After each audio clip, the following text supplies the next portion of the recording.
Hey, it's Daniel Vitalis, and I'm up at Wilbur Hot Springs in Northern California. And I've been touring around California visiting lots of different hot springs, and I'm told this is the hot spring for the hot spring snobs. I'm hoping that's true. Anyway, we've just arrived at the gate. This has been like a really rural dirt road. We're in these beautiful emerald-colored hills. I'm really excited to get inside and see what this spring's all about. So we've just arrived at the gate. We're going to push on through and show you what's inside.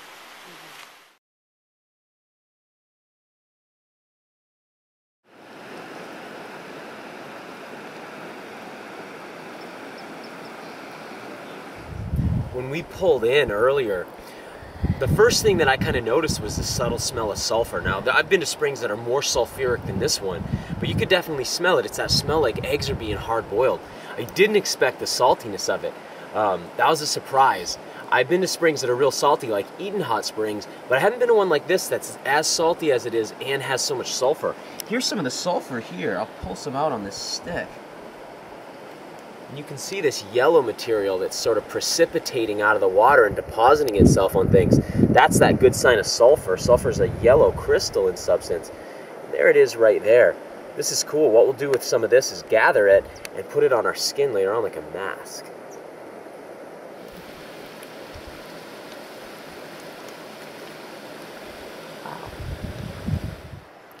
We're just a couple hundred yards down from the main spring facility where the fluminarium is that we've been bathing in for the last couple days. This is the old Wilbur Spring fragile geothermal source area. This is the original pools and where the sources actually come up. There's some really interesting stuff down here, and I want you to be able to see these different sources and the different mineralogy they're producing.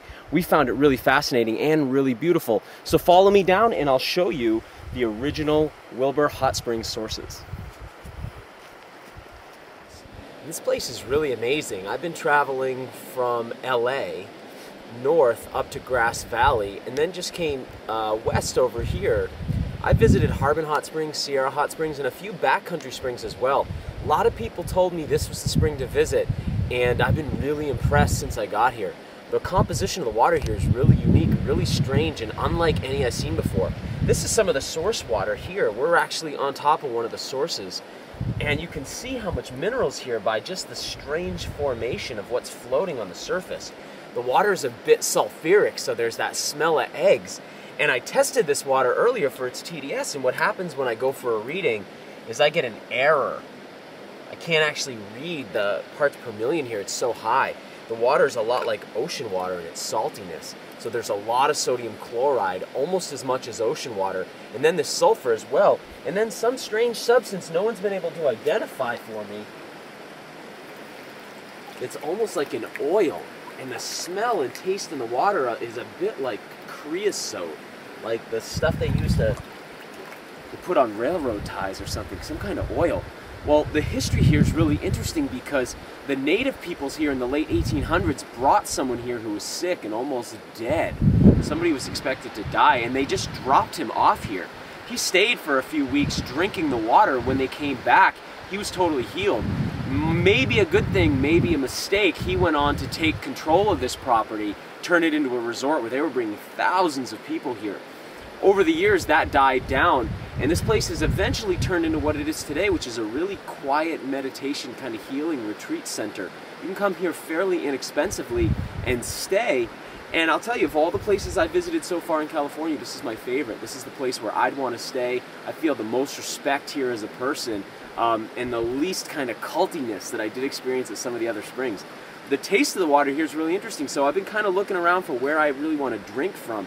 There's a lot of salt in this water, so you couldn't drink it maybe as your main drinking water. But just over here is a stream, and the water's mixed together. We'll try to get you some footage over by the actual hot pool so you can see how they're set up. They're sort of like a pseudo-Japanese style Zen bathing area. And we're going to go deeper in and have a look at the geyser where water actually shoots out of the earth every 45 minutes. Part of what I've really loved about the stay here is that there's no cell phone reception. And all the electricity here is on solar, which is DC current. You notice really quickly what it feels like to be outside of that field of microwaves produced by our Wi-Fi, internet, and by the cell phone towers. Very relaxing and calming to the nervous system. It's easy to forget that part of the intensity we're feeling in culture right now comes from all this microwave light that we're basically embedded in. All of the communications via these towers that are projecting out very, very intense electromagnetism. Being here has been like a little bit of a vacation from that. It's very calming to the nervous system. That, combined with all the soaking in these wonderful waters, is part of the healing experience of a visit here at Wilbur Hot Springs. We're visiting another source here at Wilbur, and we found sort of some of the, I don't know if these are the old pools or maybe the old spring catchments, but in here the water runs in, and without the sediment you can really see the deposits that it's leaving. It's so beautiful. You can see here on the margin it's leaving this sulfur, and that's this yellow deposited material. So aside from the smell, you know it's sulfur by this color. And then in here it almost looks like an iron deposit, but I don't think that's what it is. That's this red and pink. Because if you look here, I'll fold some of that over, and what you see is it's an algae layer that's formed here in the water. It's supporting a really unique ecosystem. We've been seeing some really interesting insects and larvae. Over here, all these little shrimp-like creatures that are living probably off the sulfur. Really unique ecosystem. This whole area here, if you look, is almost like the lunar surface or the surface of Mars. Really beautiful. So we're going to keep exploring and keep showing you the things that we find, but the mineralogy here is just humbling, and it's been really nice to soak in these waters. I really recommend you find your way out here to Wilbur Hot Springs. It's really worth your trip, and it's really worth a stay here.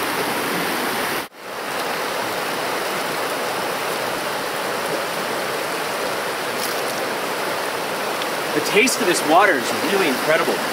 You definitely taste the sodium chloride, the salt, a bit like ocean water, like a brine, but there's a bitter flavor behind it. I'm not sure quite which salt that is, or if that's some other compound that's coming up from the ground here, but I've really never experienced a spring like this. When we pulled in, I noticed the sign said Wilbur, a water like none other, which is one of the old sayings, maybe from one of the old books or publications. And people always say that about springs, but this water is really like none other that I've experienced. And I'm really curious what the flavor is and what the compound is that's coming up, that black, oily substance that we saw earlier. I'm going to try to get to the bottom of it, if I can. It's like every few feet we walk, the place completely changes.